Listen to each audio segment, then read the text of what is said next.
add it up. Hey, welcome back. Power BI November 2020 update. So there's a few things in store this month, and I think we should have a quick look at them, and then we'll walk through a few of them. So obviously in the reporting space, we're going to be looking at the new field list, new model view, and the visual zoom slider. In the analytics space, the anomaly detections are a pretty big thing, and the visualizations you should take your own time to have a look at those when you get the chance, and the link will be in the description below.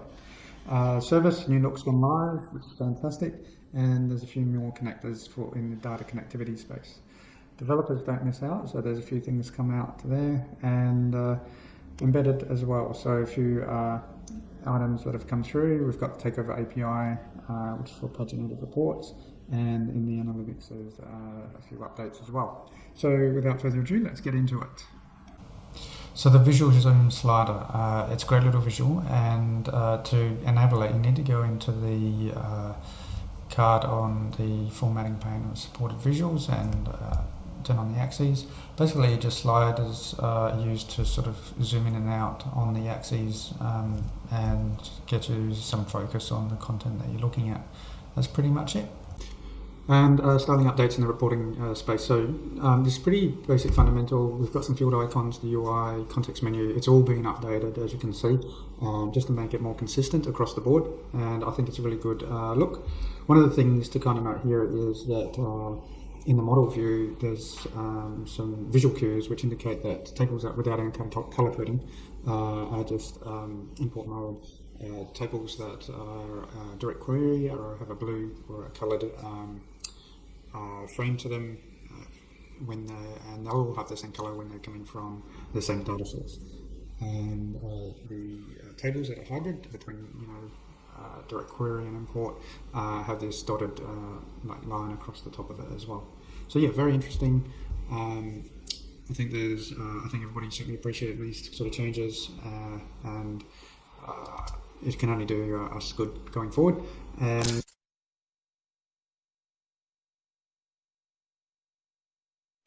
And really there are some performance improvements which I've highlighted as well, although not styling as such, but as I indicated, any large models that have 50 plus tables, you can sort of choose which tables are going to be in the diagram view or you're going to show up on. So yeah, so pretty cool. And let's move on to the next one. Okay, anomaly detection in the analytics space. Pretty cool. So really applies to line charts really only, and to enable it you need to basically go into the preview features under the option settings, and yeah, so really what it does is just detects those data points and represents them as anomalies, and to do it you have to go into the analytic pane and click on find anomalies. By default it will set it up, and what's pretty cool is it not only highlights those data points that really are looking like they're an anomaly, but also gives you all these customized options around formatting them, so you can change the shape, color, etc., which is pretty cool. So it gives you some ability to adapt it to your own means.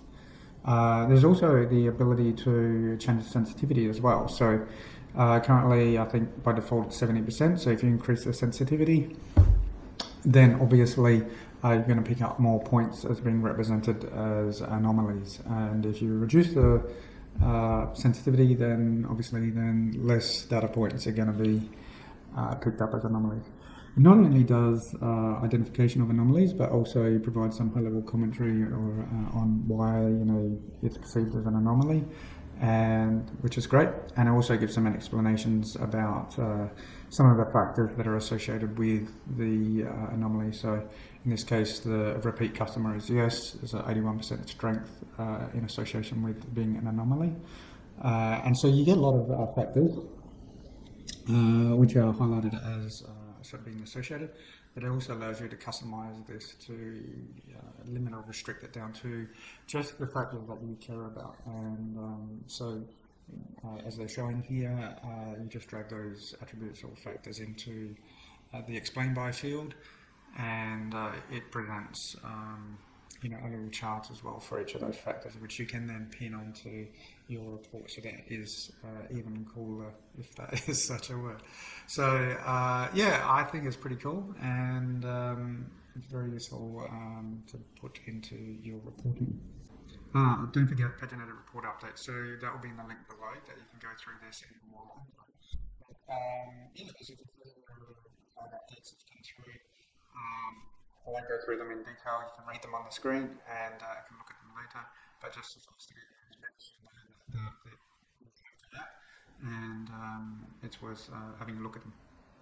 So that's about it for this month's update on Power BI. It's a good month and some really good content in there. I really like the anomaly detection. So if you enjoyed the video, please hit the like button, subscribe, and really encourage you to put some feedback in the comments below. And catch you next time.